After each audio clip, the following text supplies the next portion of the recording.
postoje dodatne terapijske opcije kao što su endoskopske i hiruške procedure. Međutim, one se ne savjetuju ne samo kad lekovi ne pomažu, nego i u drugim situacijama.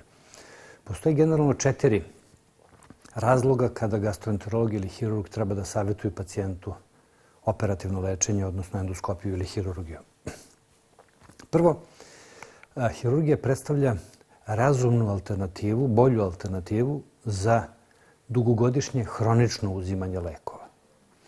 Znači, ako se definiše da osoba ima potrebu da uzima lek, onaj koji smo pominjali, omeprazol, lansoprazol, pantoprazol, esomeprazol, svaki dan, godinama, znači praktično do kraja života, pa ako je osoba 40 ili 50 godina starosti i treba očekivano da uzima lek par desetina godina, onda se očekuje neželjeno dejstvo lekova, onda se očekuje da mogu da se jave komplikacije i tako dalje. Onda hirurgija predstavlja razumnu alternativu za kontinuirano uzimanje lekova kroz duži vremenski period. Čak i kad lekovi pomažu. Da li to znači da sa operacijom treba da se hita? Ne.